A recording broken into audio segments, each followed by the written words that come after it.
2월 25일 목요일 아침 보리떡입니다. 오늘 함께 읽을 말씀은 요한복음서 8장 21절에서 29절 말씀입니다. 예수께서 다시 그들에게 말씀하셨다. 나는 가고 너희는 나를 찾다가 너희의 죄 가운데서 죽을 것이다. 그리고 내가 가는 곳에 너희는 올 수 없다. 유대 사람들이 말하였다. 내가 가는 곳에 너희는 올 수 없다 하니 그가 자살하겠다는 말인가? 예수께서 그들에게 말씀하셨다. 너희는 아래에서 왔고 나는 위에서 왔다.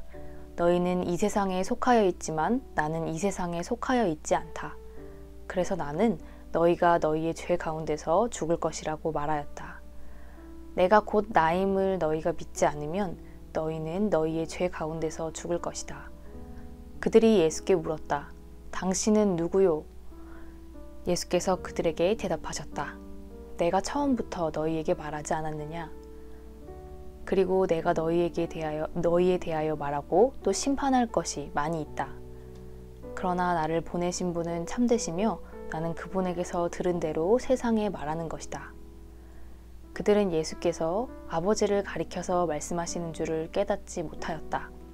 그러므로 예수께서 그들에게 말씀하셨다.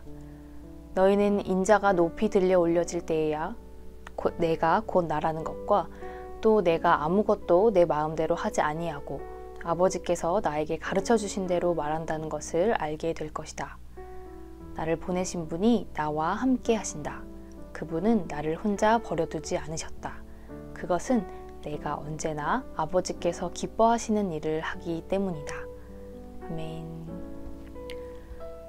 오늘 함께 읽은 말씀은 예수님이 자기를 적대시하는 유대인들 앞에서 자기가 누구인지를 드러내시는 본문입니다. 유대 사람들의 불신과 그리고 모리애가 이어지지만 예수님은 자기가 누구인지 그리고 앞으로 어떤 일을 해야 하는지를 분명하게 전합니다. 하지만 진리를 앞에 두고도 예수님께 진리를 물었던 깨우치지 못했던 그 빌라도처럼 들을 기 없는 유대 사람들은 예수님의 말씀을 경청하지도 않고 오히려 예수님의 말씀을 악의적으로 곡해하고 물고 늘어집니다. 이렇게 경청하지 않는 사람, 그리고 그 의미를 곡해해서 듣는 사람은 진리를 만나도 깨닫지 못하는 법입니다. 우리에게는 경청하는 귀가 있기를, 그리고 곡해해서 듣지 않고 잘 그 의미를 들을 수 있는 열린 귀가 있기를 바랍니다. 그래서 진리의 말씀을 귀 기울여 듣고 깨우쳐서 예수님의 생각과 예수님의 삶을 따를 수 있게 되기를 바랍니다. 23절에서 예수님은 너희는 아래에서 왔고 나는 위에서 왔다. 너희는 이 세상에 속하여 있지만 나는 이 세상에 속하여 있지 않다. 라고 말씀하십니다. 이 땅의 욕망에 붙잡혀 사는 이들과 하늘의 뜻에 붙잡혀 사는 사람들을 대조하여 말씀하시는 거지요. 물론 땅에 사는 우리가 이 땅의 현실의 영향을 받지 않을 수는 없습니다. 하지만 우리는 땅을 딛고 서서 하늘을 바라볼 수 있는 존재입니다. 하나님의 뜻을 물으면서 오늘을 살아갈 수 있는 존재입니다. 땅을 딛고서도 인간의 욕망만 쫓아 살지 아니하고 하나님의 뜻을 따라서 살 수 있다면 우리는 위에서 온 사람이고 이 세상에 살면서도 이 세상을 넘어 사는 사람입니다. 참 아이러니한 것은 자기 스스로를 하나님을 쫓아 사는 사람이다 라고 생각하는 대다수가 자기의 욕망을 쫓으면서 그것을 하나님으로 착각하며 산다는 것입니다. 그 사람의 사는 모습을 보면 예수님의 삶과는 완전히 무관해 보이는데도 스스로는 하나님을 잘 믿는다고 착각하는 이들이 많습니다. 필요한 것 이상을 욕심내고 자기만 정당하다고 생각하면서 이웃과 함께 사는 법을 모르는 사람들입니다. 예수님은 이들을 두고 아래에서 온 사람, 세상에 속한 사람이라고 말씀하십니다. 28절은 너희는 인자가 높이 올려질 때에야 내가 곧 나라는 것과 또 내가 아무것도 내 마음대로 하지 아니하고 아버지께서 나에게 가르쳐 주신 대로 말한다는 것을 알게 될 것이다 라고 말씀하십니다. 여기서 높이 올려진다는 것은 높은 자리에 올라간다는 뜻이 아니라 하나님의 말씀을 전하다가 십자가에 달리게 되는 상황을 의미합니다. 높은 곳은 십자가지요. 예수님이 십자가에 매달려 돌아가시고 나서야 예수님이 누구셨는지, 또 예수님이 하셨던 말씀의 그 의미가 무엇인지를 사람들이 알게 될 거라는 말입니다. 그리스도인으로서 우리가 세상을 향해 소리를 낼 때가 많습니다. 그런데 우리가 힘주어 한 말들이 어디에도 닿지 않고 튕겨져 나오는 것 같은 그런 느낌을 받을 때도 많습니다.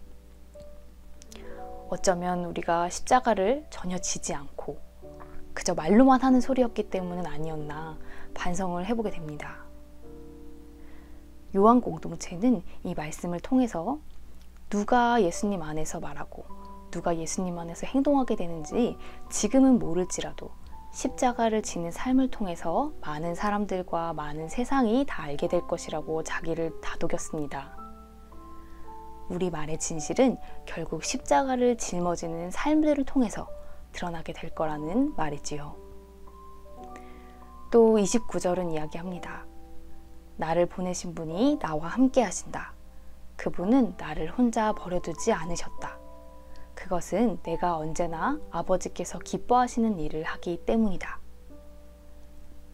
여기서 우리는 아주 중요한 사실을 발견합니다.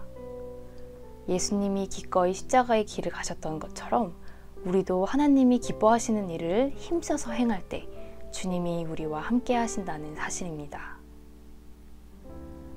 하나님이 나와 함께 하지 않는 것 같이 느껴질 때, 그래서 삶이 힘겹게 느껴질 때 하나님을 가장 강력히 느낄 수 있는 방법은 주님께서 우리에게 주신 일을 성실히 해나가는 것입니다. 이웃을 돌보고 서로를 아끼고 가진 것을 나누는 구체적인 행동들 가운데서 우리는 우리를 버려두지 않으시는 하나님의 사랑을 가장 깊게 만나고 느낄 수 있습니다. 사순절은 현실이 알려주는 욕망에 이끌려 살아가지 않고 이렇게 하나님이 계신 은총의 자리를 찾아서 나아가는 삶을 익히는 시간입니다. 사순절 기간 동안 은총의 자리, 이웃과 함께하는 자리를 찾아가는 우리 삶의 모습을 통해서 나와 주변이 하나님의 임재를 깊이 느낄 수 있게 되기를 바랍니다. 그리고 우리의 말이 전혀 행동 없는 꽹과리와 같은 말이 아니라 이웃을 향해서, 이웃을 위해서 십자가를 지는 힘있는 진실이 담긴 말이 될 수 있기를 바랍니다. 함께 기도하겠습니다. 땅에 붙들려 살면서도 어떻게 하나님께 속한 사람으로 살 수 있을지 온몸으로 보여주신 예수님의 삶을 기억합니다. 우리가 십자가 없이 울리는 꽹과리와 같은 소리들만 늘어놓지 않게 하시고 이웃을 위한 십자가의 자리에서 가장 강력하게 나타나시는 하나님을 만나게 하소서.